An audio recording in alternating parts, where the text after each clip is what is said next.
সঠিক লক্ষ্য। আপনি কি জানেন যে লক্ষ্যহীন জীবন বাধায় ভরা? তাই আপনি যদি আপনার জীবনে কোনো বড় কিছু করতে চান তাহলে আপনাকে একটা সঠিক লক্ষ্য বেছে নিতে হবে এবং মনে রাখবেন সেই লক্ষ্যটা যেন আপনার কাছে খুবই স্পষ্ট হয়। সঠিক সংঘ, আপনি এটি মানুন বা না মানুন, কিন্তু এটা 100% সত্য যে আপনি যদি কোনো লক্ষ্যহীন মানুষদের সঙ্গে মেলামেশা করেন তাহলে আপনি আপনার মনের ইচ্ছাগুলো শুধুমাত্র ঘুমের মধ্যেই পূরণ করতে পারবেন, কিন্তু বাস্তব জীবনে আপনি কোনো কিছুই পূরণ করতে পারবেন না। তাই আপনি যদি আপনার সমস্ত আশা পূরণ করতে চান তাহলে আপনি আজ থেকেই সঠিক সংঘ বেছে নিন। সঠিক কাজের জন্য পরিকল্পনা করুন। আপনি যদি কোনো ভুল কাজ করে জীবনে এগিয়ে যেতে চান তাহলে ওই কাজটা আপনি এখনই বন্ধ করুন, কারণ আপনি হয়তো জানেন না যে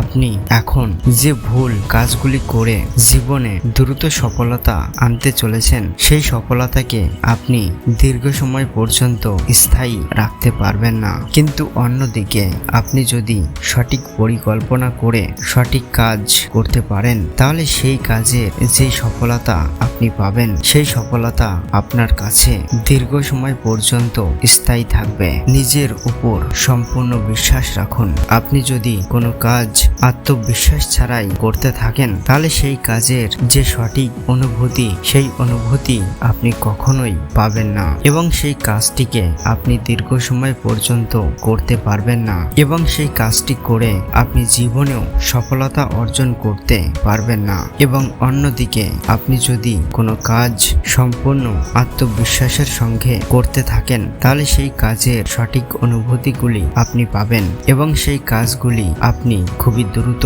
সম্পন্ন করতে পারবেন। এছাড়াও সেই কাজটিতে আপনি দ্রুত সফলতাও পাবেন। সময়ের সঠিক ব্যবহার। বর্তমান সময়ে বেশিরভাগ মানুষ সময়কে সঠিকভাবে ব্যবহার করতেই পারে না। এর পেছনে প্রধান কারণটি হলো মোবাইল ফোন। এই মোবাইল ফোনের কারণে একদিকে যেমন ভালো হচ্ছে আর অন্যদিকে তার থেকেও অনেক গুণ খারাপ হচ্ছে। তাই আপনি যদি আপনার জীবনে বড় কিছু করতে চান তাহলে এই মোবাইল ফোনের নেশা থেকে নিজেকে ধীরে ধীরে মুক্ত করুন আর আপনার কাছে যে সময়টুকু রয়েছে সেই সময়টুকু সঠিক কাজে লাগান। দেখবেন জীবন খুবই সুন্দর হয়ে যাবে।